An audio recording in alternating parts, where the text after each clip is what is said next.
So begins another draft physics video, I believe. It looks like it's recording.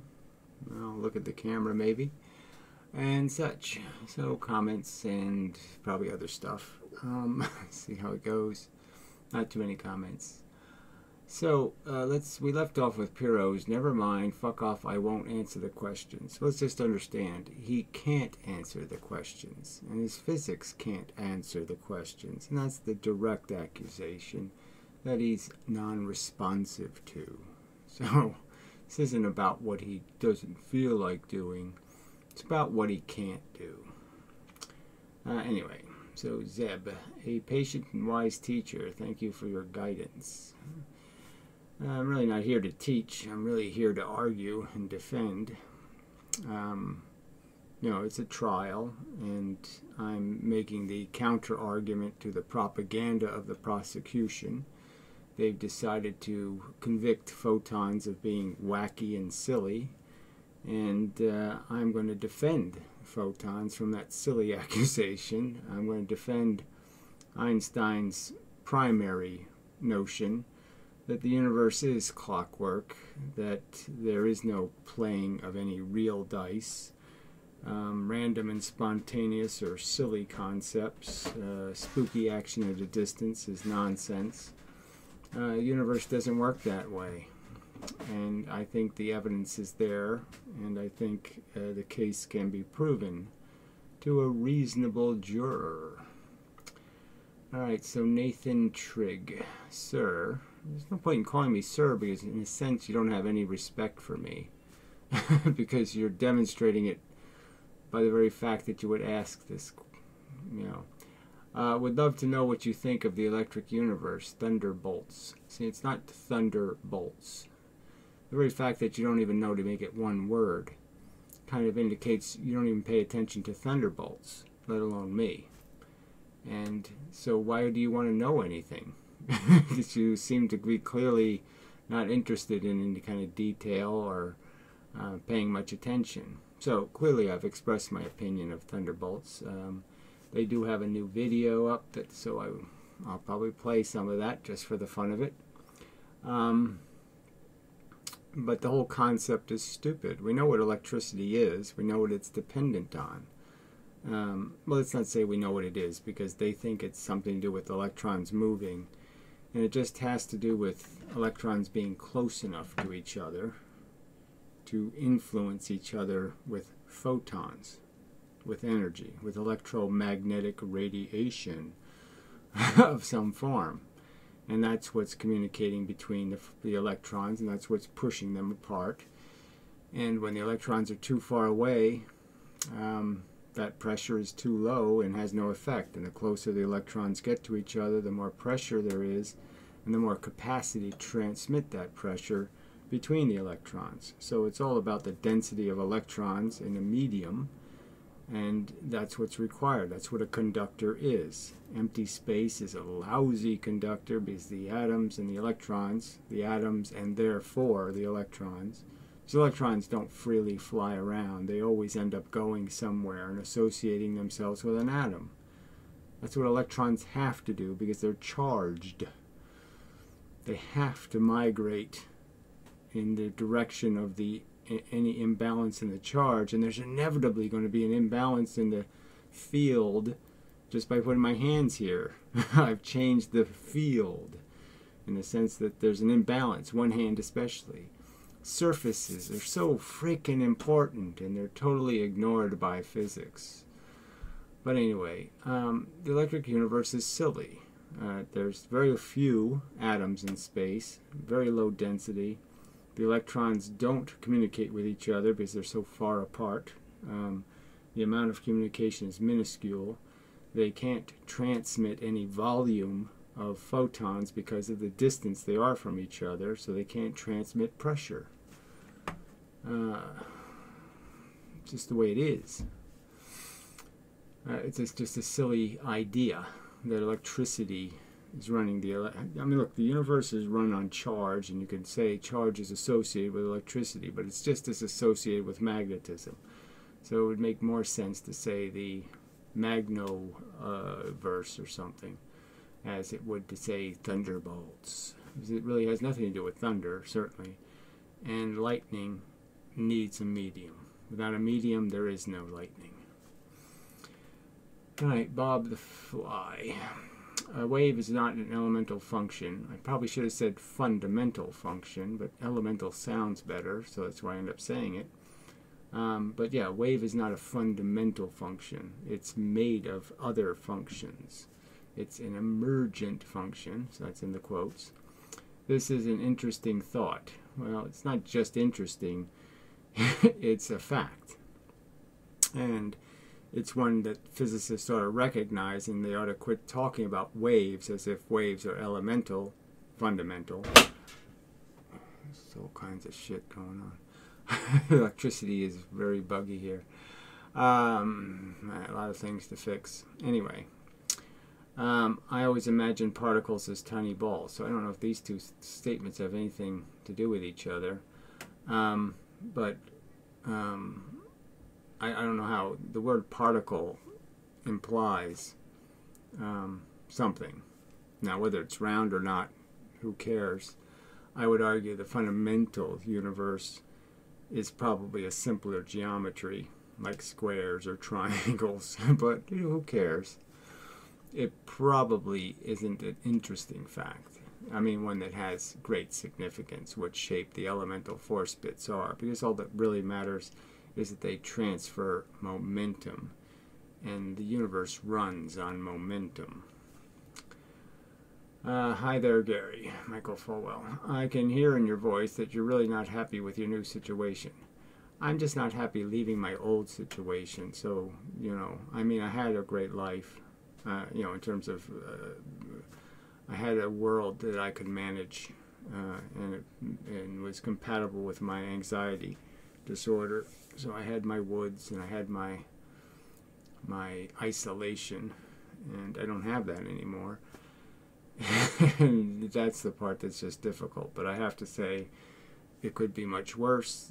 I have a nice basement here, some space. I need more space, but I mean, I have a workbench over there. Just really, not bad.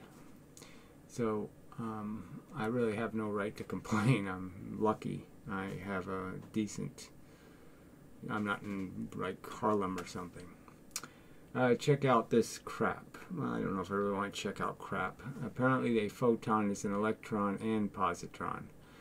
Yeah, well, obviously positrons are silly words anyway, but whatever. I mean, obviously a photon is a tiny package of momentum, and an electron is a larger package, and it doesn't have innate momentum, unlike the photon. So it's just kind of silly to compare force bits moving the speed of light with material bits that have to gain their momentum through interaction with a force. They obviously aren't the same thing. It's just kind of silly. And they talk to each other. Well, obviously I'm not really interested in things that talk to each other, so it's called life science. Life science, I don't know. Photons interact. No, they don't really do that. No explanation of how they see or detect this interaction, as I'm sure it's an extremely complicated process that our tiny little minds couldn't possibly comprehend. Well, I'm sure they have some special device with a needle on it that measures it. Yeah, I mean, these frauds and phonies are, the world is thick with them, sadly. H. Thomas Ackerman, small case. Why are you so fixated and preoccupied with this guy? So, this is the response about the Ken Wheeler thing. 1/10 of my videos, less than that, are Ken Wheeler videos. I'm not fixated. He's clearly has a much bigger audience, and he's talking absolute crap as theory, in my opinion. It's just nonsense. All this hyperboloid donut crap, all these things swirling around, nothing causing them to swirl, just some sort of magical thing that tells them they have to go around in a circle. Things, again, the world is Newtonian. Things don't change their direction unless something acts on them and forces them to change their direction. That includes a photon. It's just silly talk to think that magnets have a bunch of crap swirling around them. There's no indication of any motion except towards or away from the magnet. There is no indication that there's any swirl associated with a magnet, any force moving in any other direction than towards or away from the magnet. What threat does he represent to you? He's a threat to human intelligence. He's a shit talker, a misrepresenting the experiments, misrepresenting the facts, and making up silly religious theories about how the universe works. Now, I consider that a threat because dupes fall for it. One, whatever that means in quotes, actually could be a representation of an archetype or a principle based on the notion of letter numbers, the ont being interchangeable and far more complex in their essence than is commonly understood or believed. What's commonly understood and believed is that it's already complex enough. They have all these magic properties. You don't think entanglement is already complex, silly enough? You think that we need to go a step sillier? That's not how the universe works. It's showing us every day that's not how it works. Every piece of the universe that we interact with doesn't spooky action, doesn't do any of this nonsense. The only place this spooky crap happens is in the places we can't see, which is sort of like saying invisible aliens, right? You can invent invisible aliens and then say, well, we can't take a picture of them because they're invisible. You know, you could have all kinds of excuses for all the magic they could do. So it's just gremlins, it's just boogeymen, just Sasquatch, it's just a pile of shit. And you're defending that, which makes you shitty. Okay, you might want to investigate. No, I don't think I would want to. Why would I want to investigate pseudoscientific crap? I've already demonstrated Ken Wheeler's full of crap. I've demonstrated he's a compulsive liar in the sense that he knows ferrocells aren't doing what he's claiming they're doing. Because he's taking them apart. He knows how they work.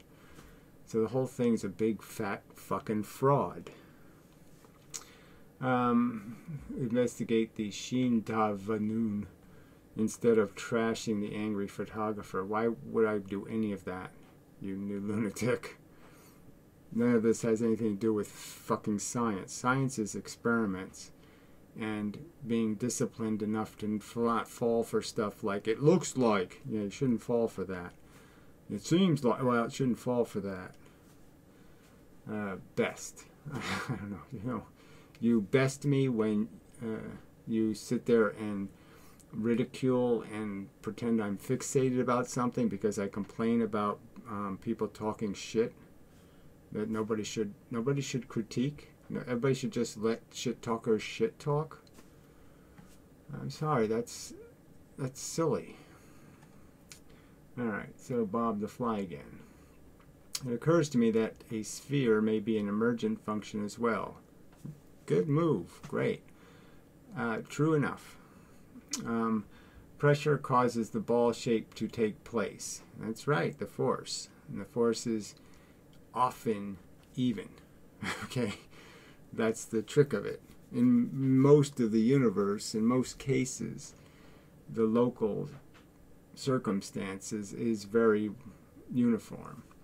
The smallest subunits of matter may have, oh, wait a minute, it might just be a natural extrapolation to conclude that particles are spherical. Yeah, for lots of reasons. Because we see things go spherical for lots of reasons, like even just rolling some Play-Doh and it goes round, you know.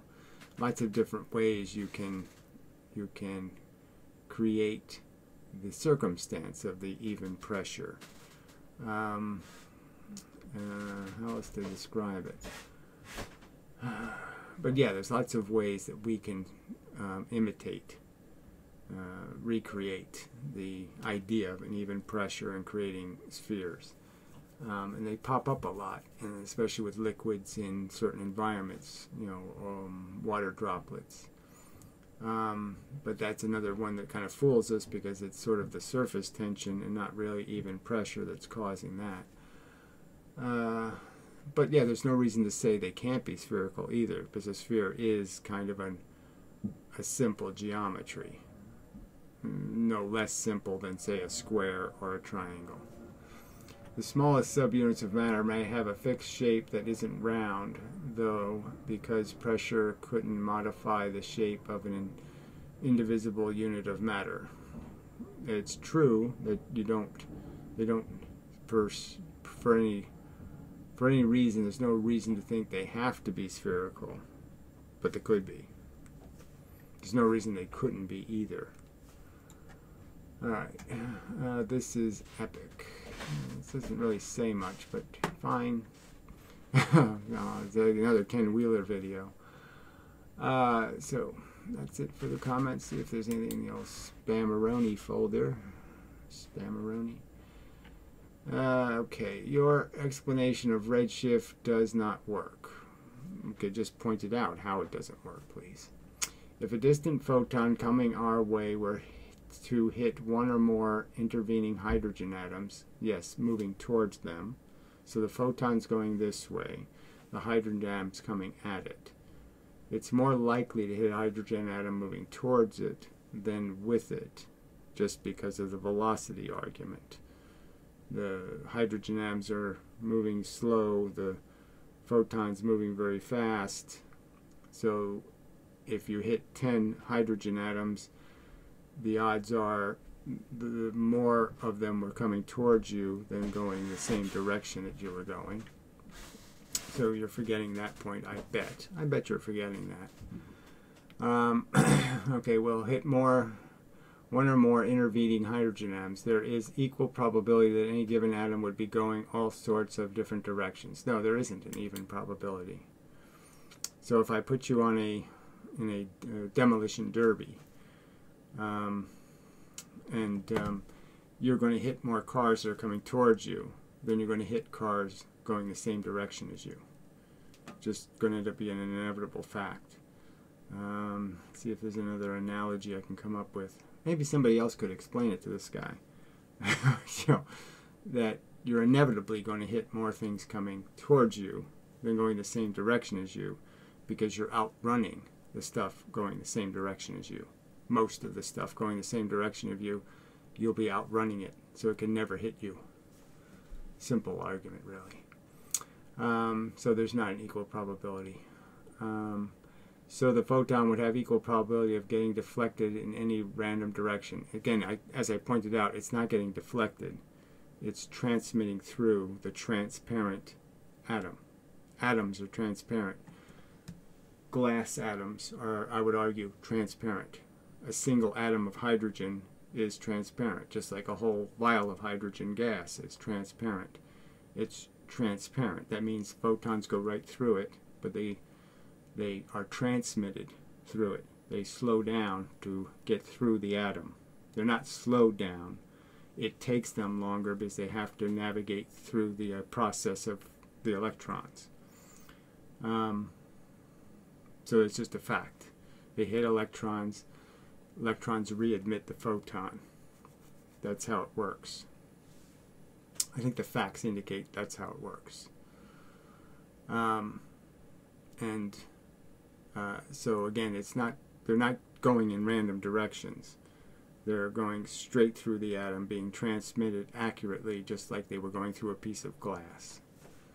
The point is the glass is moving towards them, so the interaction is going to end up redshifting, slowing.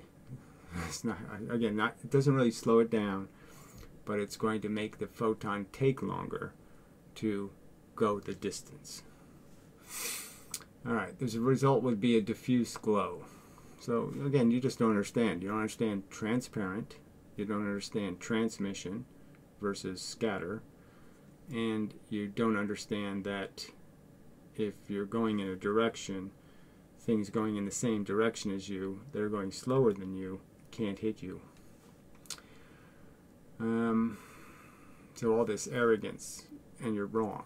If you're going to be this arrogant, you should be right, not wrong. Okay. The result would be a diffuse glow. Wrong. Distant galaxies would look like a street lamp through a dense fog. So again, you're saying there's only scatter. I'm saying no, it's not scatter.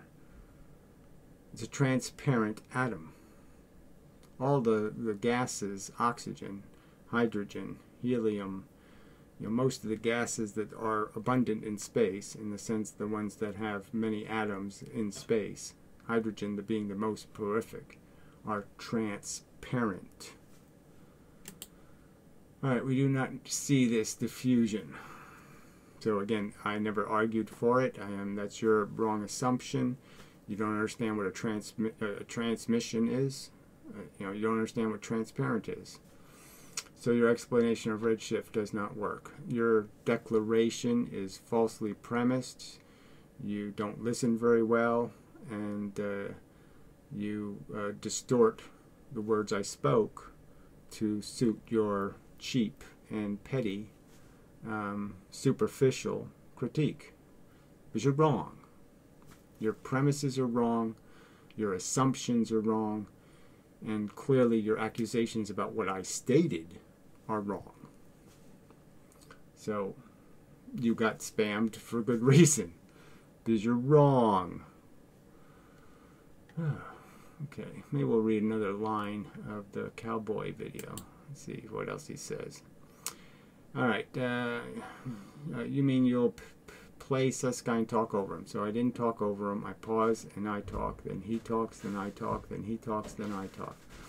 So you can take sound bites out of context. There's no sound bites out of context. I play the video. All his words are audible on the video. It's just a lie. Hoping your stupid audience forgets what actual subject matter was. I don't see how they could forget. It's right there in front of them. They can hear every word. So this is just a whiny, bitchy complaint. Why don't you assholes actually play my video the same way? Why don't you actually play what I say, pause, and then make your critique?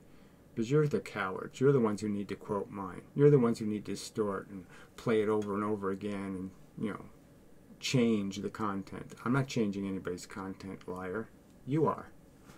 Honestly, you don't have much to lose, Gare. It's just facts. Well, I'm not playing the jump around a time code thing, so this is just nonsense. If you're going to type a comment, then quote what I say and respond to it. Or forget it. Dude, this video alone, you were rude. Unlike you? Yeah, okay. Right, sure I was. You don't remember Bob the Fly, the one of your sycophants. So, I mean, you're not being rude by calling him a sycophant. And you think everything he says I agree with, or that he agrees with everything I said? Well, clearly that hasn't happened in any of the exchanges between us. There's been plenty of tension. Who actually watches your dumb videos and wants to talk with you about your dumb theory? So all this nonsense premise, we all know who Bob the Fly is. We've read his comments many times. Ask a legitimate question and you go off on him. Well, clearly I don't think it. If I went off on him because he was making some completely off the subject kind of crapola bullshit remark. And so I said, fuck that shit. Go talk to somebody else if you want to talk that shit. And you never answer the question. So that's it's another lie. So we're done reading. Lie after lie after lie. That's all these assholes have.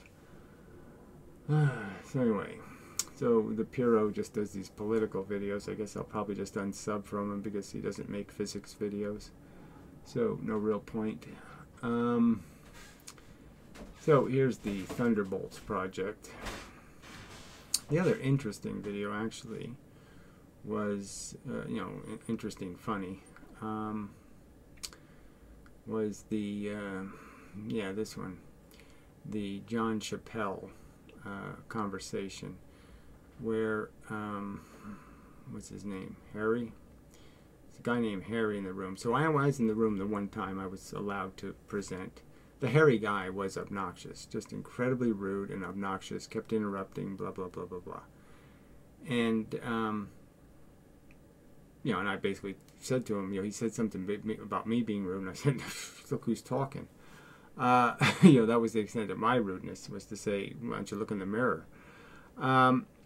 But anyway, and the de-Hilster guy made sure I couldn't get back in the room again because I offended Harry. And so finally, Harry's been on Franklin's ass for weeks. And Franklin's just been taking this shit from him. And I don't know why he's been taking it, but he finally decided to stop taking it because it's just shit. Everybody in this room is crazy in the sense that their theories are all over the place. They're wacky. And it's just kind of telling that this Harry guy is so upset that Franklin might make this argument that this whole electromagnetic crap is just that crap.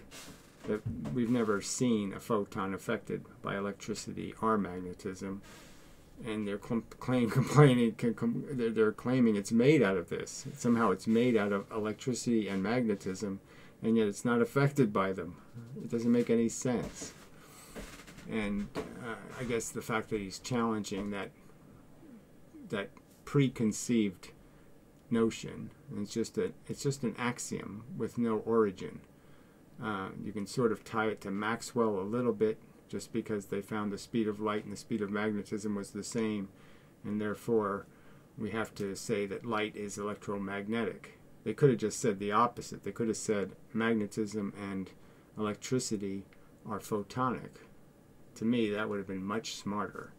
A much better answer, a much better response. Well, anyway, if you're interested in listening to a funny argument, I mean, the whole thing is just after the first 10 minutes, it just gets into this argument. And the argument goes on for 20 minutes, and it's really quite funny. I mean, how much shit Franklin took before he finally said, fuck you. But anyway, so let's do the universe shit. We'll jump somewhere after the beginning where they do their little mush. And of course, their commercial.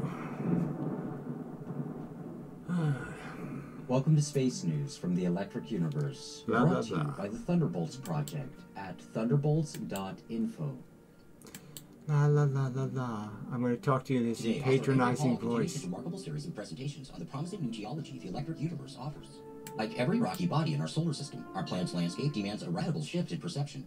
Standard. So again, we've had cameras for a long time now, 100 years, and there's no evidence of a lightning strike causing a crater anywhere.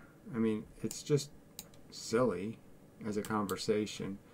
But we've seen plenty of meteors hit things, and there was a giant one that hit Jupiter, and we saw the whole thing. We saw it happen. There was no lightning bolt that hit Jupiter. It was a gigantic hunk of shit that plowed into it and made a frickin' volcanic thingy and the whole spiel. So this is just a nonsense argument.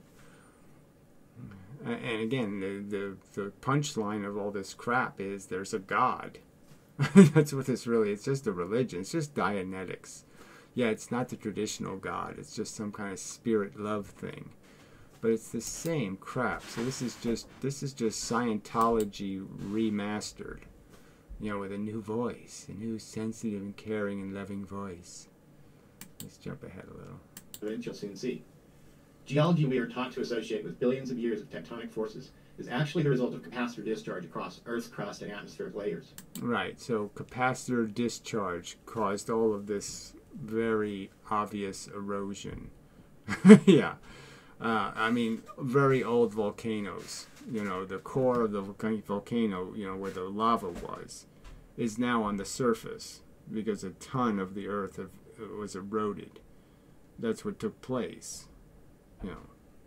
The mountain just eroded away, and you were left with the cone, and it's made out of the right kind of rock and all of that kind of stuff. It's got the right radioactive minerals in it. I mean, it's just idiotic to say it's a lightning strike. It's clearly an old, very, very old volcano. The Earth's an electric circuit electroplated, etched in arc to form the land, patterned by the Earth's electric field. What electric field? Again, where's the field? The best we can do is some lightning strikes between the matter in the clouds, the surface up there of matter, and the surface down here. And yes, you charge something by moving things. Friction and movement cause charge. Cause the changes in pressure, and the changes in pressure are equalized by lightning strikes, but they're through an atmosphere. The first evidence of Earth's electric formation is provided by the landscape. All one need do is look at it. In this series of articles, you'll be shown features created by electric winds. The challenge is to believe your eyes. Electric wind, like there's such a possibility as an electric wind, whatever that would be. These are photonic discharges. It's photons moving through. That's why you see a lightning bolt. It's because it's photons moving through material substances, and they are so pressurized that they're leaking some of those photons, and you're seeing them. That's the heat. Take a serious look at the theory, or to hide in the consensus. No, it's not about hiding in any consensus. It's just having evidence. And again, you don't have any evidence that lightning strikes created the craters on the moon.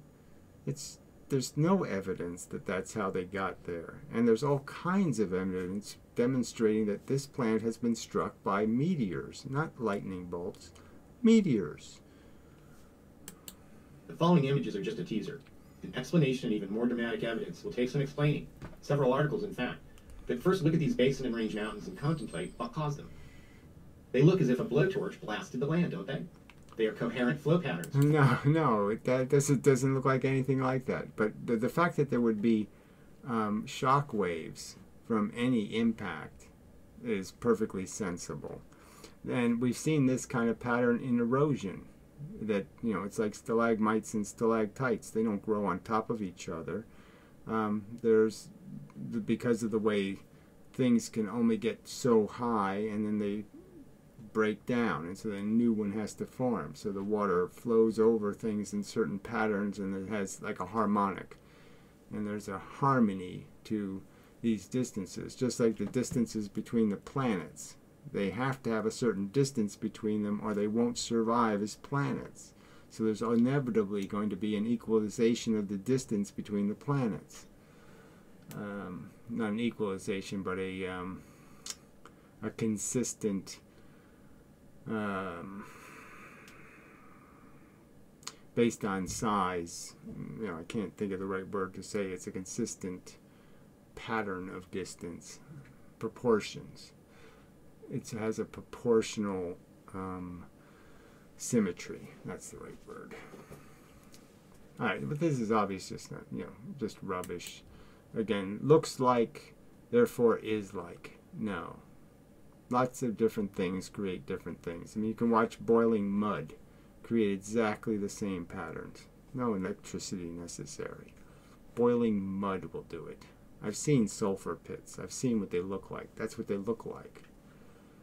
Again, just horse shit. Alright, enough of this. Just a pile of crap. Oh, here's a little bit of volcano stuff.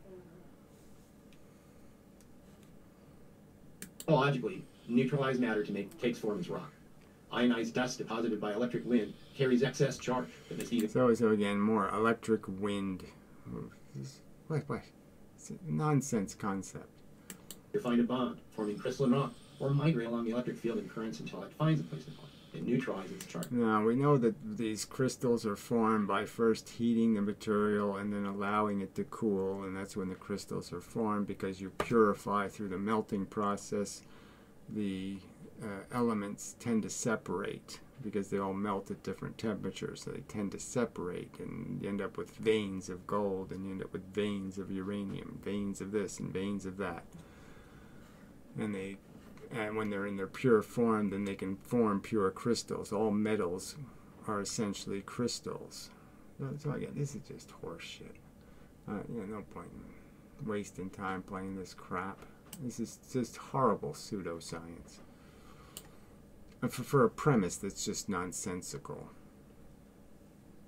It's just nonsensical. We already understand a great deal about charge and discharges and how they happen and what mediums they have to happen in. And there ain't going to be no lightning bolts shooting from Venus to the moon.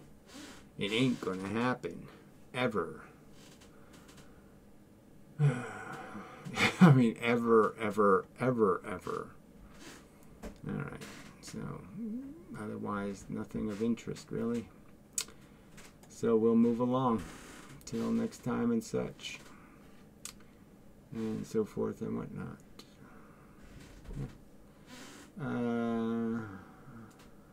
That's all there is. Yeah, sorry, I'm making these videos at night. These are long days. It's an awful lot to do here. Awful lot to do. So, till the next time, and such. What am I having to do? I have to hit some kind of button. Well, we'll just hope this is the right one.